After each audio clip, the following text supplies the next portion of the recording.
오늘 제목은 다 같이 읽겠습니다. 크게 한 목소리 읽겠습니다. 시작. 출애굽기 13장 17절 말씀을 보시겠습니다. 다 같이 읽겠습니다. 시작. 바로가 백성을 보낸 후에 블레셋 사람의 땅의 길은 가까울지라도 하나님이 그들을 그 길로 인도하지 아니하셨으니 이는 하나님이 말씀하시기를 이 백성을 정정을 하게 되면 마음을 돌이켜 애굽으로 돌아갈까 하셨습니다.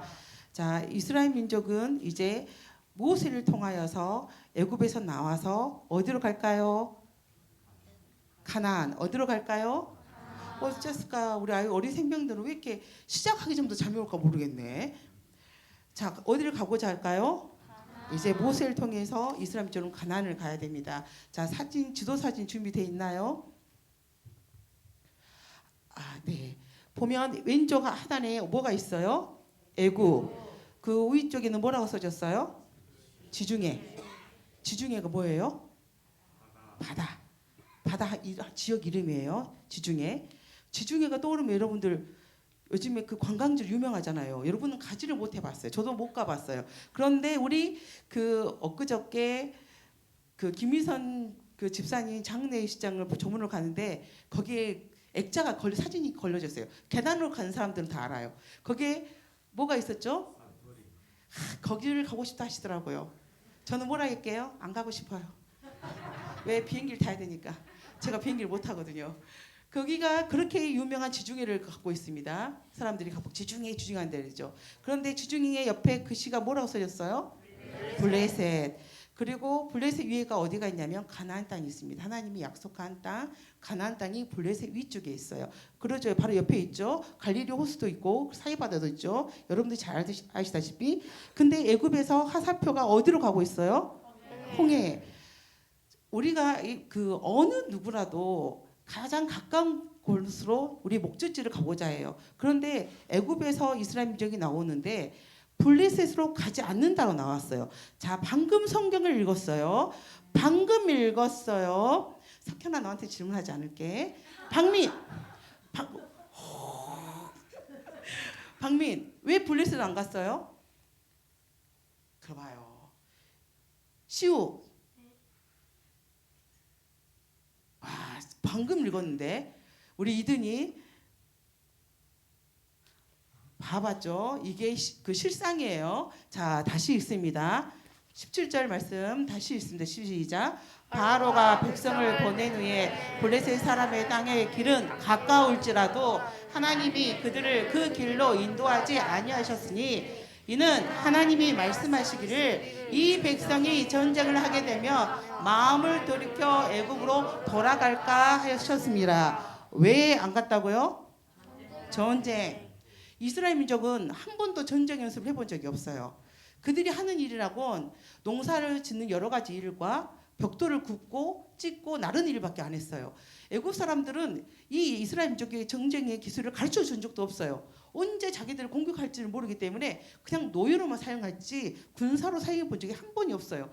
그래서 이스라엘 민족들은 전쟁을 한 번도 해보지 않았는데 이 블레셋은 굉장히 강한 민족처럼 보여요. 그 이유가 성경 민수기 13장에 나와 있는데 여러분이 또 잘하는 사람이 있어요. 그 여호수아가 가나안 탐지했을 때 그 누굴 만나가지고 제일 먼저 12지파가 가서 탐지하잖아. 땅을 누굴 봤다고 그래요?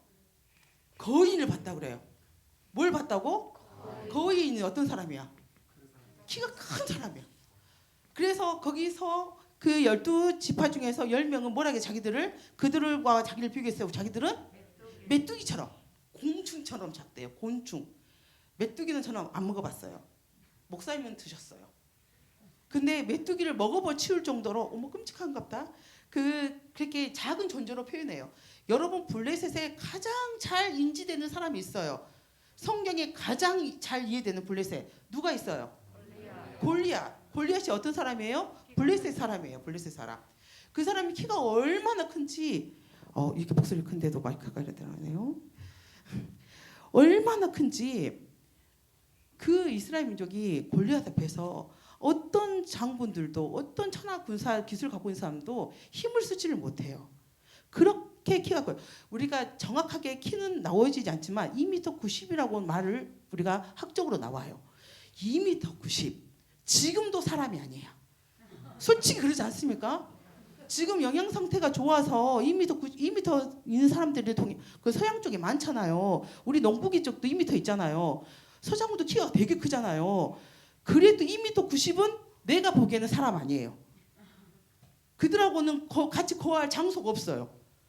우리가 이 건물이 교회가 높아서 그렇지 일반 아파트가 2m 70이에요. 층고가. 그렇지 않나요? 내가 양문정문 지사님 바로 쳐다보네요. 2m 40도 많대요. 근데 저기 알고 있기는 2m 70짜리도 짓거든요. 왜냐면 제가 설계 사무실에 있을 때 층고를 할 때 그렇게 설계한 걸 봤거든요. 그러면 그 사람은 아파트에 살 수도 없어요. 그 사람은 내가 봤을 때 사람도 아니에요. 얼마나 무서웠겠어요. 그런데 그런 사람이 이 블레셋 거인들이에요. 이 사람들이 하는 일은 사람을 그 물건을 재산을 뜯는 해적들이었어요. 그래서 이스라엘 민족들이 애굽에서 나오자마자 이 블레셋 사람을 딱 만나버리면 애굽으로 돌아가고 싶대요. 그래서 바로 가지 않고 홍해를 가는 거예요. 어디로 간다고? 누가 인도하셔요? 이들은 그 길을 어떻게 가는지를 몰라요. 근데 하나님께서 불기둥과 구름 기둥으로 인도하시는 길 따라 그들은 그냥 가요. 따라가요. 그들이 지도를 알거나 그걸 보질 않아요. 하나님이 앞서 가시는 길을 그대로 따라가요. 그래 가는데 어디를 가게 되냐면 홍해를 가게 돼요. 자, 성경 말씀 보시겠습니다. 14장 1절과 2절 말씀 보시겠습니다. 시작. 또 모세에게 이르시되 이스라엘 자손에게 명령하여 돌이켜 바다와 밋돌 사이에 비아디롯 앞 고 바알스보 맞은편 바닷가에 장막을 치게 하라. 여기가 어디냐면 홍해 바다 앞이에요. 왜 여기서 장막을 치게 하라 했냐면 그 애굽에서 나오는 길이 마치 우리 부산에서 평양 가는 길을 걸어온 거예요. 꽤 길죠. 그 사모님은 그 서울에서 부산을 간 적이 딱 2번인가 3번 있었어요. 진짜 지겹대요. 차로 가니까. 근데 한 번은 그 기차 KTX 이걸 타고 갔더니 2시간 좀 넘더라고요. 그건 괜찮더라고요. 근데 승용차로 갔을 때는 휴게소를 2번 들렸어요. 진짜 지루하더라고요 보면.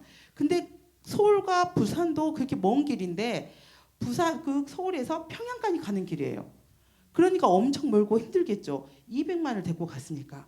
그 많은 사람을 인도하는데 얼마나 힘들었겠어요. 그런데 하나님께서 홍해 바다에 쉬게 하셨어요. 그런데 중요한 말씀 나와요. 3절과 4절 말씀 보겠습니다. 3절 4절 시작. 바로가 이스라엘 자손에게 대하여 말하기를 그들이 그 땅에서 멀리 떠나 광야에 갇힌 바 되었다 하리라. 내가 바로의 마음을 완악하게 한즉 바로가 그들의 뒤를 따르리니 내가 그와 그의 온 군대로 말미암아 영광을 얻어 애굽 사람들이 나를 여호와인 줄 알게 하리라 하시매 우리가 그대로 행하니라. 여기서 보니까 바로가 지켜봤어요. 바로는 이렇게 생각했어요. 10가지 재앙으로 인해서 이스라엘 민족을 보내주게 됐잖아요. 바로는 주고 싶은 마음이 꿈에도 1도 없었어요. 그런데 10가지 재앙 때문에 어쩔 수 없이 이스라엘 민족을 그냥 뱉어냈어요. 근데 이뻐서 보내준 거 아니에요. 하나님의 뜻이어서 보내준 거 아니에요. 굴복되어서 보내준 거예요. 그래서 보내준 걸 지켜보는데 이들이 그 바벨론 쪽으로 가는 게 아니라 어디로 가요? 바다로 가요. 홍해로. 여러분 저는 이 세상에서 제일 무서운 게 바다예요. 저는 그렇게 바다를 보면 공포감이 느끼대요. 저는 왜 그 공포감을 산은 그렇게 안 무서운데 바다는 되게 무섭게 느껴져요. 그 깊음 때문에. 그 깊음이 그 눈에 보이지 않기 때문에 이 바다는 그 두려움을 느껴요. 근데 홍해 앞에 보내는 거예요. 바로가 생각했을 때 이스라엘 민족은 멍청한 거예요. 그죠? 그래서 바로가 보니까 갇혔다라고 그래요. 어쨌다? 갇혔다. 그들이 광야에 갇혔대요. 그래서 이제 왜냐면 바다를 네가 건널 수 있다 없다? 못 간다. 못 가니까 이들은 갇혔다. 그럼 내가 생각할 때는 얘들이 돌아오면 그때 잡아야지 생각해야 될 텐데 하나님이 바로의 마음을 완악하게 하셔서 강팍하게 하셔서 이들을 쫓아가게 해요. 자기들이 바로가 생각했을 때 갇혔다 생각하면 돌아서 간다고 생각할 거 아니에요. 그런데 하나님이 바로의 마음을 완악하게 했대요. 그래서 강팍하게 해가지고 쫓아가서 죽이고 싶은 마음을 준 거예요. 미움을. 왜요? 자기의 그 민족들의 애굽 민족의 장자들을 다 죽였잖아요. 누가? 하나님이. 누구 때문에? 이스라엘 민족 때문에. 그 마음에 사랑이 없어요. 이스라엘 민족을 좋게 보내주지 않았어요. 굴복해서 토해냈다 했잖아요. 그런데 이들이 갇혀 있으니까 아 이때다. 이 갇힌 이것들 어떻게 한다? 내가 데리고 가서 다 죽이든지 다시 노예로 삼고자 했어요. 이제 그 이스라엘 민족이 없으니까 이 노예가 했던 일 누가 해야 돼요? 자국민들이 해야 되잖아요. 아쉬워요. 없을 땐 몰라도 있어 본 자들은 없는 것이 견디기가 힘들잖아요. 저는 이제 세탁기가 없으면 못 살아요. 저는 어렸을 때 세탁기 없었어요. 통돌이는 있었어요. 통돌이 아세요? 그 탈수기?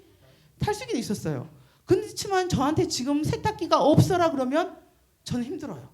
냉장고 없이 살아봐라. 지금 냉장고가 2개, 3개가 되잖아요. 갈수록. 김치 냉장고 생기고 막 여러 가지 냉장고 있잖아요. 없었을 때 살 수는 있지만 있었던 것이 없이 살기는 힘들어요.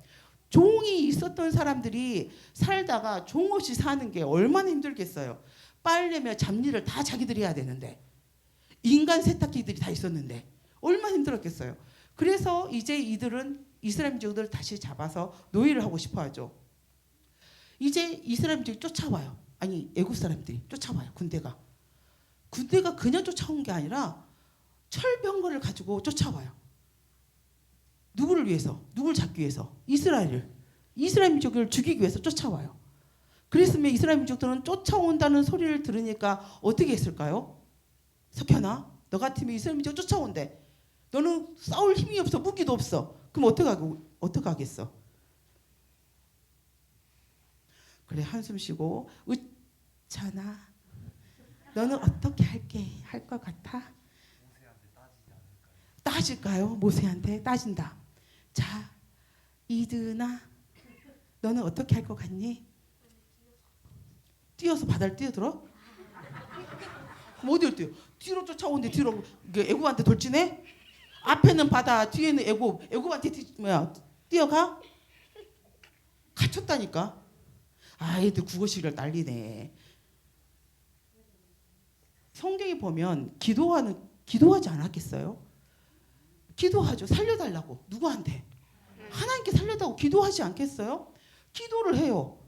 기도를 하는데 이제 기도했으면 역사가 나타나야 돼. 그렇죠? 우리는 기도하면 역사를 보기 위해서 기도하잖아요.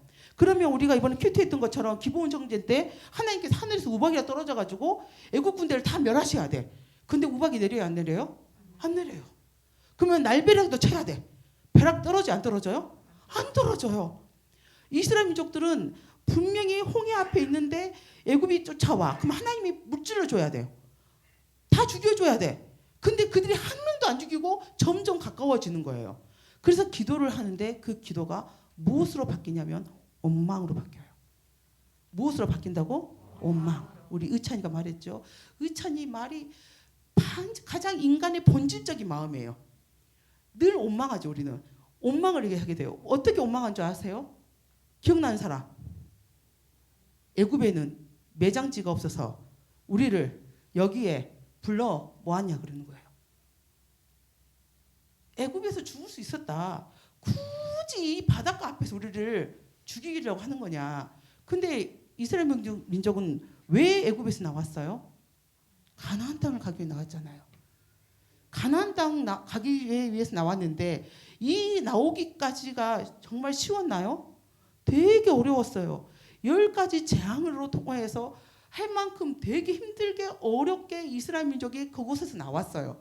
그런데 하나님이 바닷가 앞에 쉬게 하셨는데 애국 군대가 쫓아왔는데 그럼 우리를 죽이실까요?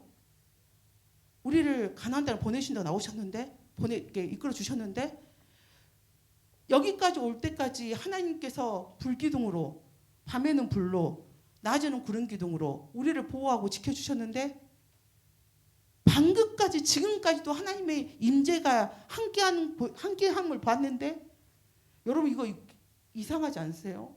이스라엘 민족들은 지금 애굽에서 나올 때부터 한 번도 하나님의 임재를 못 느낀 적이 없어요. 그 구름 기둥과 불 기둥으로 늘 하나님의 임재를 보고 지켜보고 따라가고 있었다고요. 근데 그 자신의 상황 가운데 자신의 그 홍해 바다 앞에 하나님의 임재가 여전히 구름 기둥 불 기둥으로 있음에도 불구하고 군대가 쫓아오니까 원망으로 바뀌어요. 하나님 계신데도, 하나님 바로 내 눈앞에 있다고 보여진데도 불구하고 바로 원망하게 돼요. 그럼 모세를 원망한 것이 누구를 원망하는 거예요? 하나님. 그들은 모세를 원망하듯이 말했지만 사실은 정말은 하나님을 원망한 거예요. 하나님, 왜 우리를 여기서 이쪽으로 인도하셔서, 그런데 하나님이 왜 이들을 이쪽으로 인도하셨어요? 이들이 간절히 기도하셨잖아요. 하나님의 뜻은 있었어요. 그렇죠? 그렇지만 모세를 선택하고 그 80년까지 침묵하시고 있을 동안에는 뭐가 있었어요? 저들이 학대를 받고 있었고 고난 가운데 있었을 때 그들이 이제 너무 힘들어서 하나님 살려달라고 부르짖었잖아요. 하나님께 외쳤잖아요. 그래서 하나님 귀에 그것이 상달이 되었고 내가 그걸 보았고 내가 들었으니까 이제 너를 가나안 땅으로 인도해 주겠다고 약속하셨잖아요. 자신들이 하나님께 살려달라고 부르짖었잖아요. 그리고 그 부르짖음에 하나님이 응답하셨잖아요. 그 응답하심에 자기들이 전쟁도 안 치렀잖아요. 하나님이 전쟁을 치르셔서 애굽에서 이스라엘 민족을 이끌어내셨잖아요. 그러면서 광야를 가는 기간, 가나안 땅을 가는 날 동안 하나님께서 함께 하신다라고 임재로 보여주고 계시잖아요. 사람으로 생각할 수 없는 기적, 구름 기둥으로 낮에는 너희들 이스라엘 병으로 죽을까 봐 구름 기둥으로 시원하게 만들어주고 밤에는 추워서 너희들 얼어 죽을까 봐 불기둥으로 너희를 보호해 주시고 이렇게 임재하는 자연적 신비를 세상 사람들 한 번도 경험할 수 없는 이런 놀라운 일들을 현재 하고 있음에도 불구하고 뒤에 바로 군대가 쫓아온다는 그 이유 하나로 하나님을 원망해요. 그래서 13절 14절 말씀 보시겠습니다. 다 같이 읽겠습니다. 시작.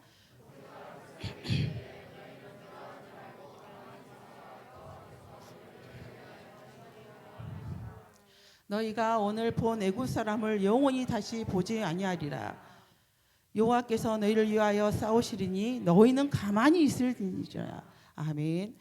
그랬을 때 모세가 백성에게 이렇게 말해요. 하나님을 원망하고 모세를 원망하는 이스라엘 민족에게 너희는 두려워하지 말고 가만히 있으라. 뭐하라고? 가만히 있으라. 이거 굉장히 우리의 인생에 살면서 굉장히 중요한 말씀입니다. 여러분이 인생을 살다 보면 두려움이 엄습할 때가 있고 염려가 엄습할 때가 있고 죽을 것 같은 고통이 올 때가 있어요.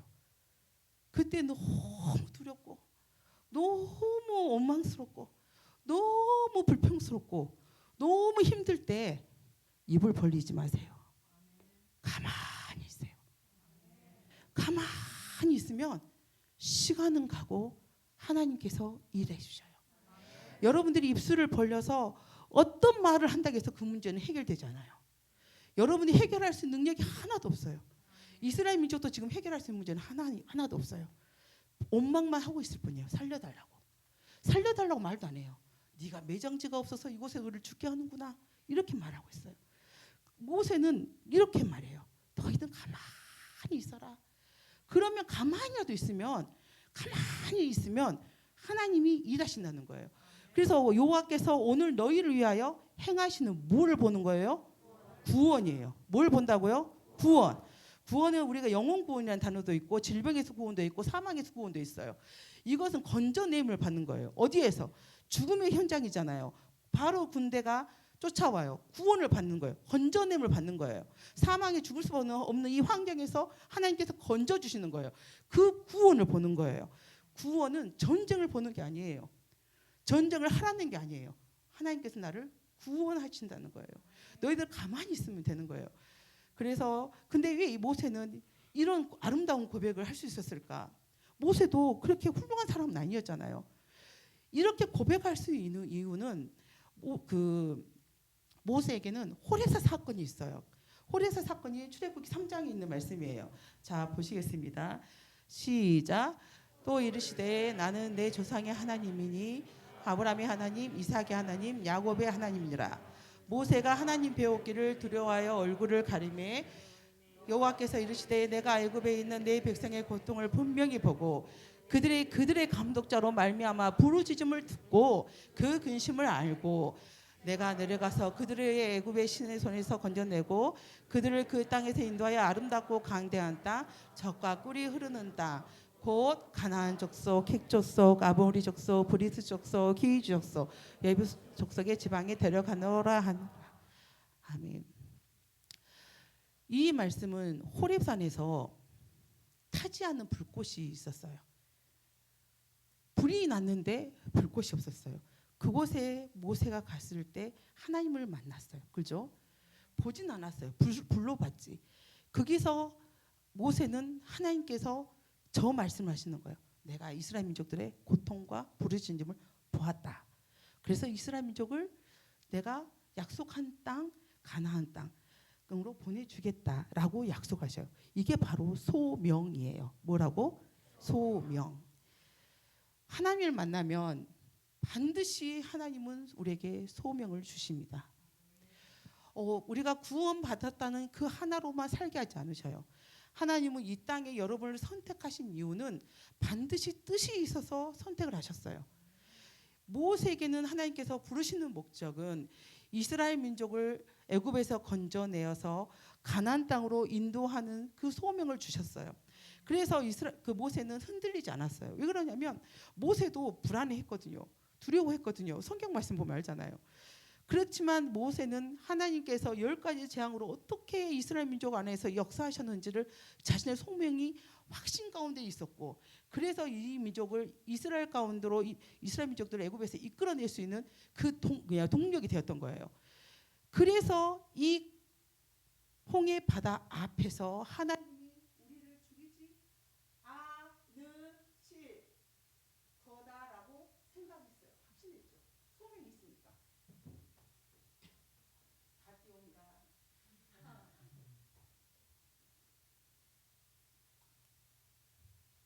그게 이스라엘 민족과 그 모세와의 차이점이에요. 소명이 있는 것과 소명이 없는 것. 이게 인생을 살아갈 때 제 눈에 거슬려서 저 피가 보여서 깜짝 놀랐습니다. 바닥에. 기도하다 어제 코피 났나 봐요.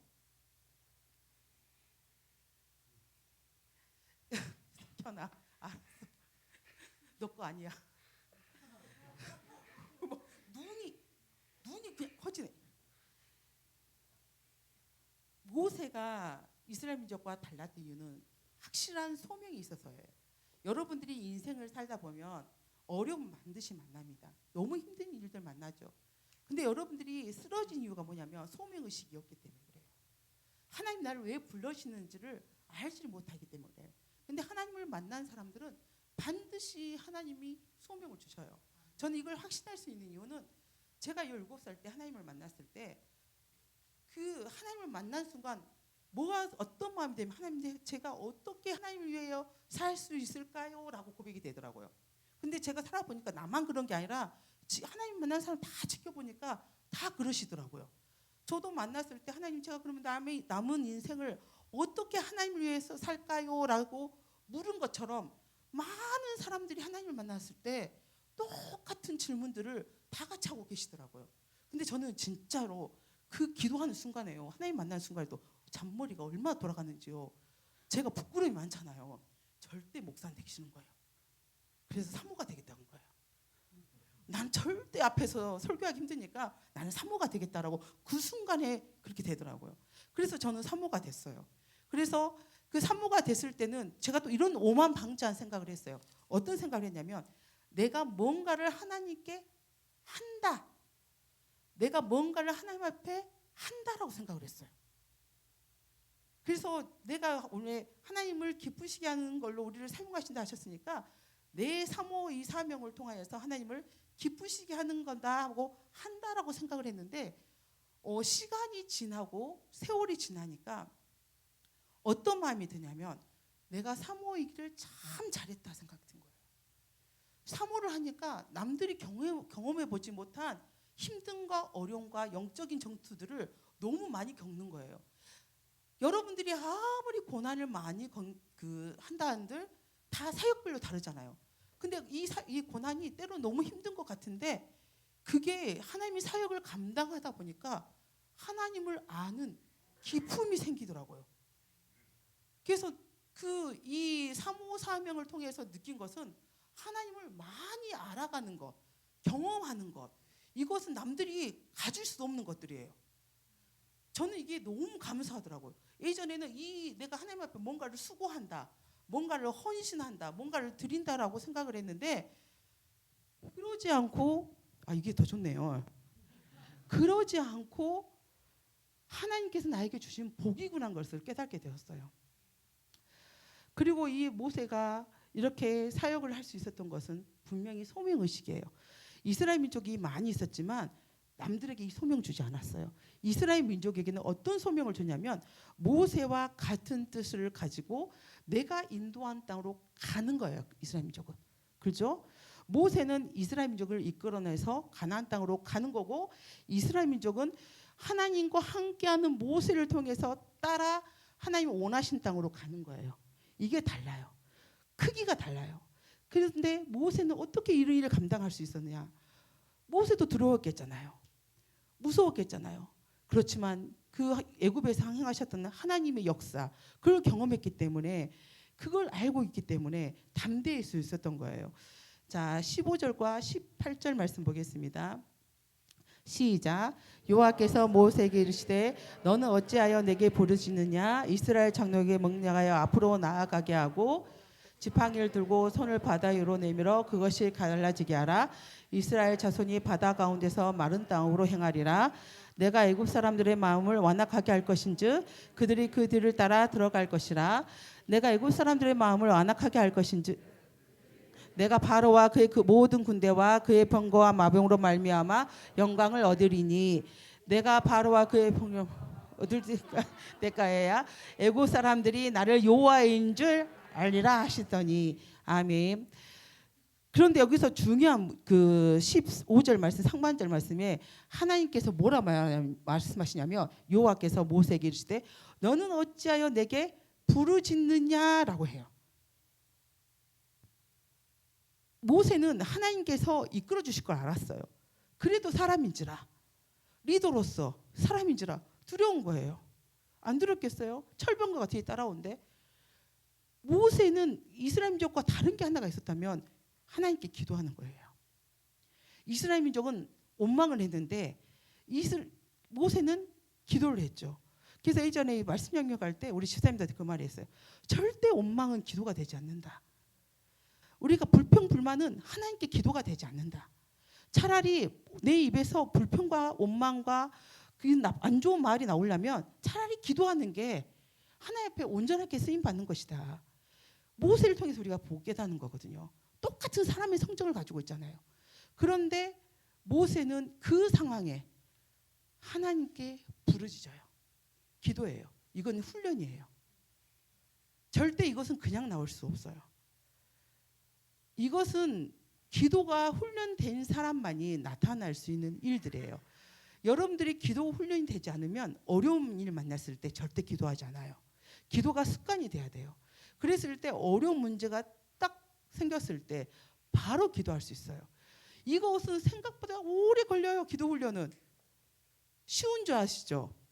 우리가 이 40일 말씀 양육 기간에는 기도를 잘해요. 그렇지만 조금 그것이 100% 헤쳐지고 시간만 지나면 금방 까먹어요. 바빠요. 분주하거든요. 삶이. 여러분 삶이 굉장히 분주해지거든요. 그럼 기도할 시간이 없다고 생각해요. 그렇지만 모세처럼 소명을 감당하려면 여러분이 기도의 습관을 가지고 있어야 돼요. 그랬을 때 이렇게 바로 죽을 것 같은 그 고비에 하나님을 앞에 원망하지 않고 기도할 수 있는 힘이 생겨요. 그래서 어떻게 해요? 하나님께서 모세에게 이제 어떻게 일할 것인지를 보여주시잖아요. 어떻게 해요? 너는 지팡이를 들고 뭐래요? 팔을 들래요. 팔을 들고 위로 내밀면 하나님께서 어떻게 일하신대요? 바다를 마른 땅으로 해주시겠대요. 이런 기적을 해주겠다고 하고 그들이 너희들을 무섭게 하는 철병과 마병과 군대들이 다 그를 통하여서 내가 영광을 받겠다라고 약속을 하시는 거예요. 자, 19절과 20절 말씀 보시겠습니다. 시작. 이스라엘 진 앞에 가던 하나님의 사자가 그의 뒤를 옮겨 가매 구름 기둥도 앞에서 그 뒤를 옮겨 애굽진과 이스라엘 진 사이에 이르러서니 저쪽에는 구름과 흑암이 있고 이쪽에는 밤이 밝음으로 밤새도록 저쪽이 이쪽을 가까이 하지 못하였더라. 아멘. 이제 어떻게 생기냐면 팔을 벌렸잖아요. 홍해가 갈라졌잖아요. 근데 사람의 발이 빨라요? 그 마차가 빨라요? 마차가 빨라요. 근데 이스라엘 민족이 200만이 움직여야 돼요. 홍해 바다를 건너려는데 200만이 움직여야 되는데 그러면 이것을 군사 작전을 이제 펼쳐진 거예요. 하나님께서.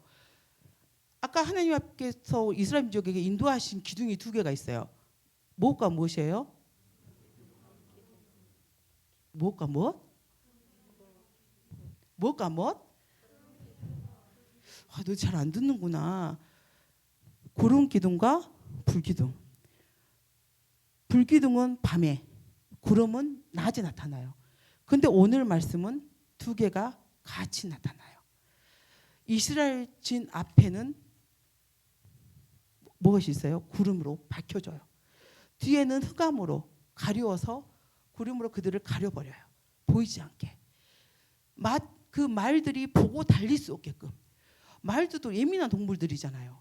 그래서 봐야 보고 달려야 되는데 보이지 않으니까 분간하지 못하는 거예요. 그래서 시간을 지체해 주셔요. 그런데 또 중요한 건 자 23절과 28절 말씀 보겠습니다. 시작. 애굽 사람들의 바로의 말들 병거들과 여기까지 읽고 제가 빠진 성경 구절이 있습니다. 21절과 22절 말씀 보겠습니다. 시작. 모세가 바다 위로 손을 내밀매 여호와께서 큰 동풍이 밤새도록 바닷물을 물러가게 하시니 물이 갈라져 바다가 마른 땅이 된지라. 이스라엘 자손이 바다 가운데 육지로 걸어가고 물은 그들의 좌우에 벽이 되니. 저만 덥나요? 이것 때문에 더운 거죠. 아, 덥네. 그 이스라엘 민족이 바다를 홍해 바다가 갈라지는데 동풍이 불어요. 밤새도록 부른대요. 밤새도록. 이게 지금 밤이란 뜻이죠. 밤새도록 불러요. 그렇다면 이 애굽 군대를 붙잡고 있는 시간이 찰나의 순간이 아니라는 뜻이에요. 밤새 붙잡고 있는 거예요. 애굽의 군대가 쫓아가는데 저들이 이스라엘 민족을 얼마나 잡고 싶겠어요. 붙잡고 싶겠어요. 근데 애굽의 군대들의 말들을 못 보게끔 밤새도록 하나님이 그들의 눈을 감춰주셔요. 이 시간이 굉장히 길어요. 여러분이 만약에 홍해 바다 앞에 있다고 생각해 보세요. 군대는 바로 뒤에 있어요. 바다가 빨리 말라야 될 텐데 바다가 마른다는 자체도 여러분 이성적으로 이해가 되세요? 이걸 가장 이해할 수 있는 사람은 우리 정민 성도입니다. 드라이. 매일 머리를 말리시잖아요. 제가 이렇게 말한 이유는 저분의 잠을 깨우기 위해서 하신 말입니다. 저분의 눈이 갑자기 멍해지셨거든요. 네, 뒤에도 꺼줘야 돼요. 동풍은 가장 따뜻한 계절 바람이에요. 그죠? 그 바람을 밤새도록 말렸대요. 그렇지만 이거 사실 사람으로서는 이해할 수 없는 일이에요. 있을 수도 없는 일이에요. 바다가 갈라졌어요. 그 바다가 갈라졌는데 여러분 바다가 땅이 깊을수록 얼마나 그 질척거리는 진흙처럼 뻘이 갖고 있나요? 근데 그걸 단단한 흙처럼 말려버렸대요. 저는 여기서 우리 그 신학교에 다녔을 때 성공의 그 어떤 책을 읽었는데 성공의 목사님이 그런 말이 있대요. 저는 성공회라고 해서 다 믿으면 좋지는 않은가 봐요. 그 목사님이 뭐라고 말을 했냐면 그때 학생 학교 초등학교 아이한테 이 목사님이 이렇게 말을 했대요. 이스라엘 민족에는 건기와 우기가 있단다. 근데 홍해 때는 건기 때가지고 비가 오지 않아가지고 무릎까지밖에 바닷물이 차지 않았대요. 그래서 그 물을 건너간 거다. 이거는 성경적으로 있을 수 없는 일이다. 이건 걸어간 거다 그런 거예요. 그러니까 그래서 이건 기적이 아니다 이렇게 말한 거예요. 근데 신앙의 교육이 얼마나 훌륭한지요. 거기서 어떤 하이가 하나님께 감사하다 했대요. 그런데 왜 감사하니? 그러니까 그렇게 무릎에 차오르는 물에 마차들이 빠져 죽은 것이 너무 기적이다고. 이스라엘 민족이 홍해 건너간 게 기적이 아니라 그 마차를 타고 그 물에 빠져 죽은 것이 기적이다고. 하나님께 감사하다 했대요. 얼마나 이게 믿음의 눈인가 몰라요. 그 엘리야 제단 있잖아요. 신학교 가면 많은 신학이 나와요. 절대 우리가 이번에 배운 거 자연 계시. 자연은 하나님께 만들어 주셨지만 신이 만들어 주셨지만 인생의 신은 개입한 신학 역사는 없다. 기적은 없다라는 이 했을 때 엘리야 사건 때 12제단을 만들고 12양둥이에 양동이 물을 붓잖아요. 이 신학자들이 뭐라는 줄 아십니까? 그거 석유래요. 불이 잘 붙도록 중동 지방이어서 12강줄이 석유를 부었기 때문에 그 도랑까지 핫타먹은 거래요. 그런데 그러면 어떻게 탔습니까? 햇빛에 있잖아요. 우리 그 돋보기를 하면 이렇게 하면 불난 것처럼. 근데 성경에 보셨습니까? 엘리야는 밤에 제단을 쌓았다는 거. 절대 석유를 부어도 불이 없어요. 불이 태양의 빛이 없어요. 이렇게 하나님을 믿지 않는 사람들은 이 인생의 기적은 없다라고 말을 해요. 그렇지만 우리가 성경 말씀을 알면 이 없다라고 반증하는 게 더 힘들어요. 근데 오늘 말씀은 되게 우리가 이해하기 힘든 일이지만 하나님께서 계획하신 일이에요. 이스라엘 민족들을 이끌어내시는데 계획하신 일이에요. 왜 이런 엄청난 일을 계획하셨을까? 굳이 하나님은 블레셋과 전쟁에서 이길 수 있잖아요. 블레셋이 강해요? 애굽이 강해요? 애굽이 강해요. 블레셋 나라는 5성읍으로만 이루어진 나라예요. 그 나라가 싸우려고 했으면 벌써 애굽을 쳤어야 돼요. 그렇지만 전쟁 안 났거든요. 애굽하고. 블레셋은 애굽을 이길 수가 없어요. 그러면 하나님께서 애굽을 이기셨는데 블레셋을 못 이기겠어요? 그런데 왜 굳이 이스라엘 민족을 마음이 돌이킨다 하셨지만 이렇게 굳이 홍해로 인도하셨을까? 이걸 생각하셔야 돼요. 자, 그 이유가 31절이래요. 31 시작.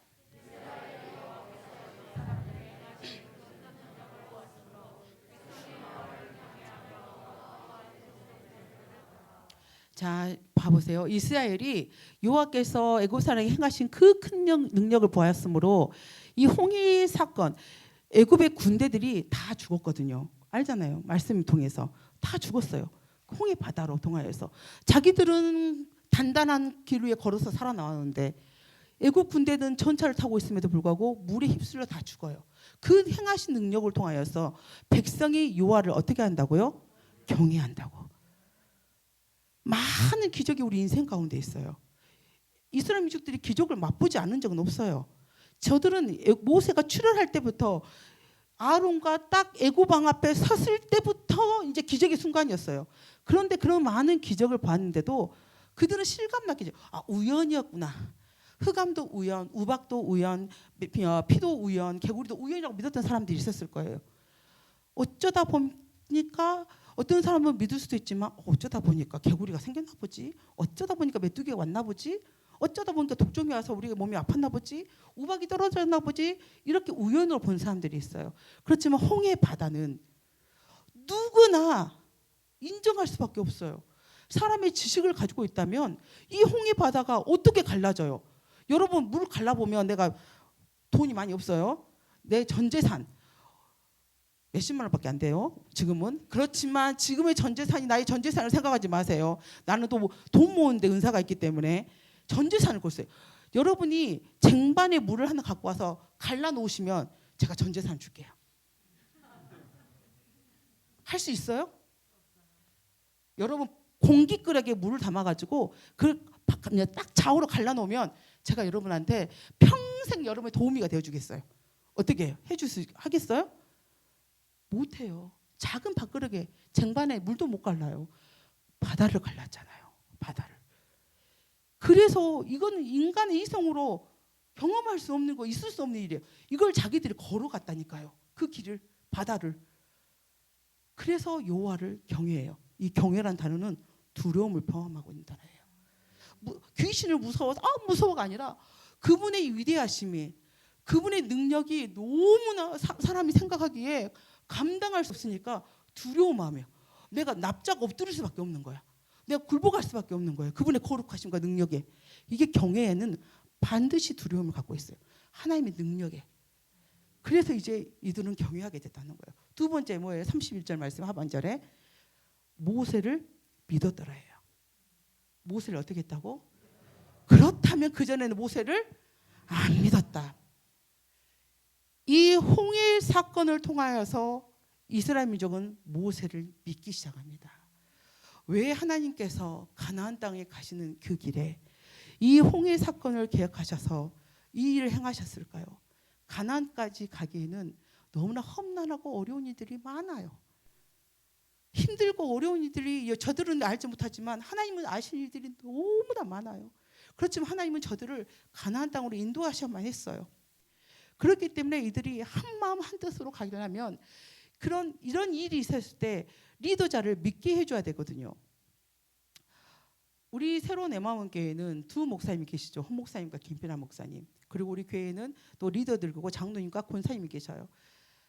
저분들에게는 하나님이 함께 하셔요. 그렇죠? 여러분에게도 하나님이 함께 하셔요.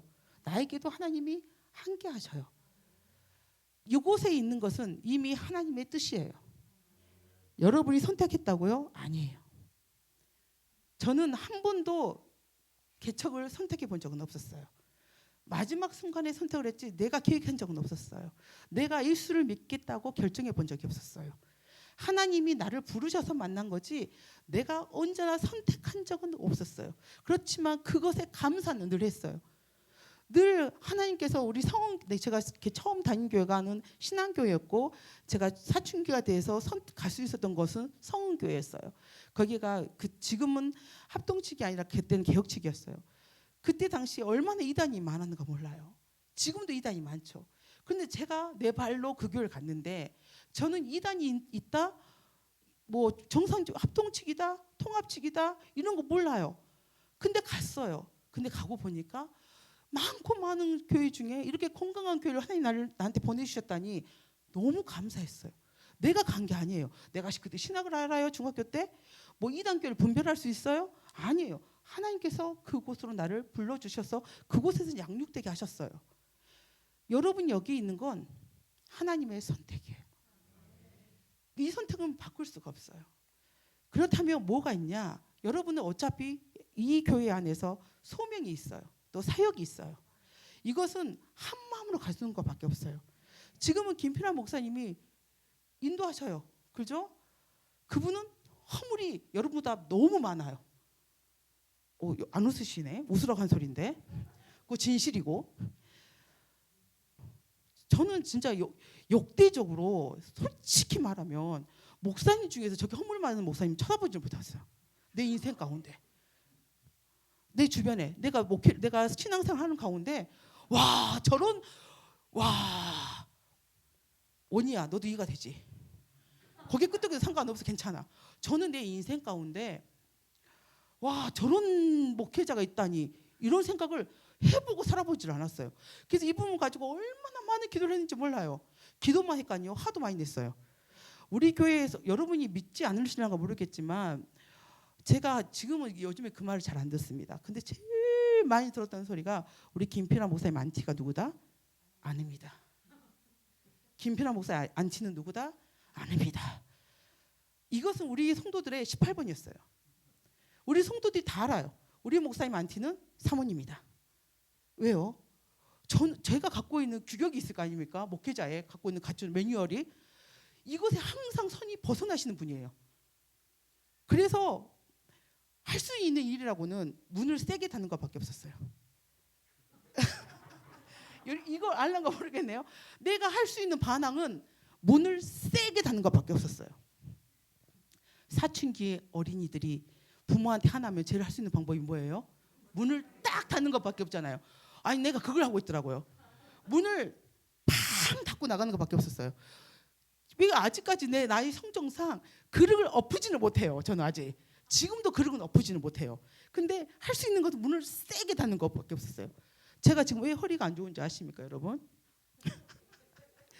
문을 세게 닫고 43평에 살았을 때 세게 닫고 목사님한테 너무 화가 나는 거예요. 아, 진짜 왜 언제까지 저렇게 혈기를 내시지? 하고 문을 세게 닫고 딱 나갔어요. 나는 하나님 앞에 의로움을 표현했어요. 그런데 내려가자마자 문을 닫고 내려가는데 계단에서 쭈르륵 내려가 버렸어요. 꼴리뼈를 다쳤어요. 그래도 저는 변화되지 않습니다. 저는 김필환 목사의 안티니까. 나밖에 목사님을 제어할 사람이 없다고 생각했어요. 우리 교회에서 아무도. 내가 이걸 총대를 매지 않으면 우리 성도 너무 불쌍하다. 그래서 또 생겼어요. 너무 화가 났어요. 또 문을 팡 닫았어요. 그거 팍 갔어요. 화나면 어떻게 해요? 파파파까지 슬렁슬렁 안 가거든요. 그렇죠? 화났으니까 온 걸음으로 온 몸으로 나 화나고 표현해야 되잖아요. 그럴 때 발걸음 소리도 어째요? 쾅쾅 다니잖아요. 또 쭈르륵 내려갔어요. 그래도 저는 변화되지 않았습니다. 또 화가 났습니다. 그래서 이제는 방법을 달리했어요. 내 몸이 너무 아프니까. 한두 번이지, 한 번이지 이거 두 번은 내 몸이 너무 아픈 거야. 나만 손해인 거야. 다시 기도했습니다. 하나님, 사심이 말씀이 아니고 기간이었습니다. 그때는 저의 기도 제목은 이 양육자들이 필요 없었습니다. 오직 김필환 목사의 변화만을 두고 기도했습니다. 엄청 기도했어요. 여러분 지금 때하고 다르게 내 남편을 위해서 기도하니까 그렇게 열정적이더라고요. 제가 저는 제가 내 인생에 그렇게 열정적으로 기도할 줄 몰랐어요. 굉장히 열정적으로 기도했어요. 우리 김필환 목사 좀 변화시켜 보려고 내 일생 일대를 거두고 엄청 뜨겁게 기도했습니다. 그날 뭔 일어나게 생겼더라고요. 느낌상 일어났어요. 역사가 일어났어요. 목사님 단기 기억사실증 걸렸어요. 근데 그날 목사님이 단기 기억사실증이 걸렸는데 내가 원하는 게 아니었어요. 전 너무 놀랐어요. 목사님이 밤새 잠을 안 자는 거예요. 내가 이게 왜 있지? 내가 여기 있지? 끊임없이 이 말만 반복하는 거예요. 근데 그때 알았어요. 목사님 참 착하구나, 해맑구나. 나는 목사님이 혈기가 많은 사람을 생각했는데 그렇게 해맑고 착한 남자더라고요. 헤헤거리고 그날. 근데 정말 진리는 변하지 않아. 아무것도 기억하지 못하는데 우리 이숙현 집사의 감정을 기억합니다. 우리 이숙현 집사가요. 지금 저렇게 해도 정말 여러분 김필환 다음으로 힘든 사람입니다. 정말 김필환 다음으로 힘든 사람이 이숙현이에요. 진짜 우리 교회 역사적으로. 그래서 이제 엊그제 독보적이지 이 말 할 때도 자기는 상처받는 몰라도 누가 우리 집사님이 한 분이 정지부 집사님이 집사님 독보적이시죠? 했더니 그래 맞아 독보적이야 했더니 왜 독보적인데 이러거든요. 하여튼 독보적이야. 김필환 목사 다음으로 제일 힘든 사람이 이숙현 집사예요. 진짜 속 많이 썩였습니다. 이숙현 집사님. 가정이 힘들어서도 썩였고 기질적으로 우리 이영재 집사님 저렇게 웃고 계시지만 딱 아빠 닮았거든요. 이숙현 집사가 딱 아빠 닮았어요. 얼마나. 근데 목사님 아무것도 기억 못하는데 이숙현 집사가 또 뭐가 있냐면 목사님하고 똑같은 장점이 뭐가 있냐면 성질은 불같은데 둘이 다 눈물이 왜 이렇게 많아요? 나는 진짜 그게 이해가 안 돼. 울지를 말든지 화내지를 말든지. 저는 내 일생에 그거든요. 울지를 말든지 화내지를 말든지. 왜 화는 다 내고 울긴 다 자기들이 울어? 나는 진짜 그게 진짜 저는 이해가 안 되거든요. 저는 울지도 않고 화내지도 않겠다는 뜻이거든요. 근데 그 와중에 이숙현 집사가 막 울면서 와요. 목사님 제가 속을 많이 썩여서 목사님 일어나 봐요. 막 울더라고요. 근데 목사님 기억을 못 해요. 아무도. 근데 누구세요? 라고 그랬어요. 이숙현이요. 이숙현? 내 속을 많이 썩인 것 같은데. 나를 많이 힘들게 했던 것 같은데. 그걸 기억하더라고요. 유라도 기억하고 그때 기도해서 유라 났거든요. 시끄러. 자기 분위기 만회하려고. 그래놓고 또 울더라고요. 제가 목사님 저렇게 기억도 다 잃었는데 내가 속을 많이 썩였나 봐요. 그걸만 기억하시는 거 이렇게 말하더라고요. 저는 단기 기억 상실증에 걸렸을 때 깜짝 놀랐어요. 진짜 기도 많이 했거든요. 목사님 변화를 위해서. 그때 제가 하나님 제가 원한 건 이거 아니었어요. 저를 변화시키는 거예요. 여러분 우리가 변화되는 거예요. 모세 하나님 함께 하셔서 이스라엘 민족 따라가야 되었어요. 우리 교회 상가 1회를 구해요. 여러분이 변해야 돼요. 여러분이 근데 하나님께서 여러분을 이곳에 보내주셨네. 근데 중요한 건 여러분을 사랑하셔서 보내신 거잖아요. 하나님이 여러분 미워서 벌 주려고 보내셨어요? 그래서 상과 이루를 구하는 거예요. 근데 중요한 건 이 시대에 우리 교회는 살아있는 교회잖아요. 불편한 거 맞아요. 여러분이 느끼는 불편 저 100% 공감합니다. 여러분이 느끼는 고통 저 100% 공감합니다. 여러분은 가끔 보죠? 전 집에서 또 봅니다. 요즘에 이사를 와서 집에 자주 오십니다. 불편해요. 너무 힘들어. 혜성아 같이 밥 먹을 때 힘들지? 어디 있니 혜성아? 예윤이 언니야 누나랑 예빈쌤은 집에서도 힘들다. 밥 먹을 때 너한테 한 잔소리? 집에서 그대로 하신다. 정말 사람은 허물이 많을 수 있어요. 목회자는 완벽하지 않아요. 근데 모세가 완벽해서 쓰임받은 거 아니거든요. 모세가 하나님이 그와 함께 하셨기 때문에 그가 쓰임받은 거예요. 우리 교회는 어쩔 수 없어요.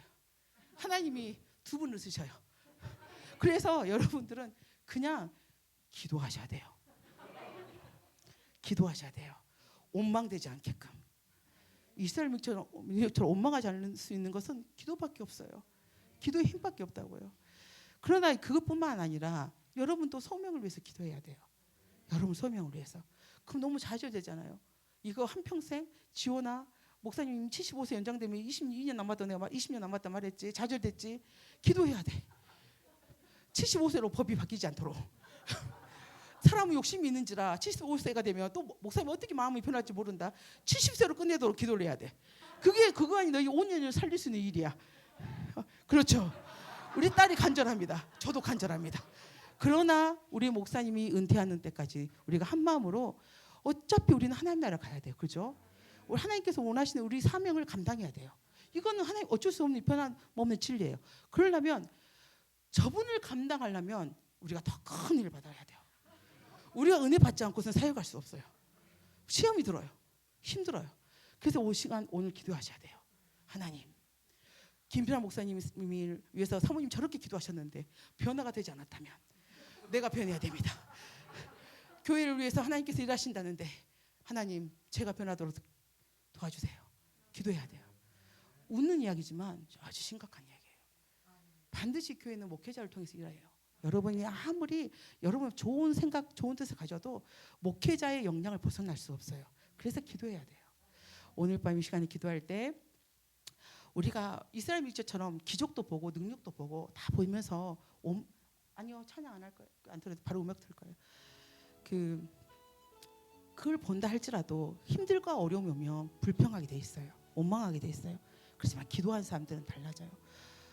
저는 40일 말씀 양육을 14기를 하면서 저는 기도를 많이 하는 사람은 아니었어요. 저 솔직히 말하면 늘 말해요. 저는 그 40일 말씀 양육 하기 전까지는 20분 기도했어요. 20분으로 그때까지는 방언으로 안 했기 때문에 그때는 육성으로 기도했기 때문에 20분간 기도하면 다 끝나요. 입으로 고백한 기도는 하라게 하면 더 힘들어요. 이건 곤욕이에요. 했던 말 또 해야 돼요. 그런데 40일 말씀 양육을 하면서 다시 방언을 시작하고 기도하면서 지금은 1시간은 기본적으로 할 수 있어요. 옛날에 그 추성영 집사님 말씀 양육 받을 때가 제일 힘들었어요. 그때는 저는 진짜 지금보다 생각이 힘들어요. 4시간 기도했어요. 그날 그 양육 때는 문선희 집사 때문에. 문선희 집사가 자기 남편 구원시키고 교회 예수 믿게 하려고 그 끈을 안 놔버리니까 기도를 안 멈추시는 거예요. 여러분 4시간 진짜 힘들어요.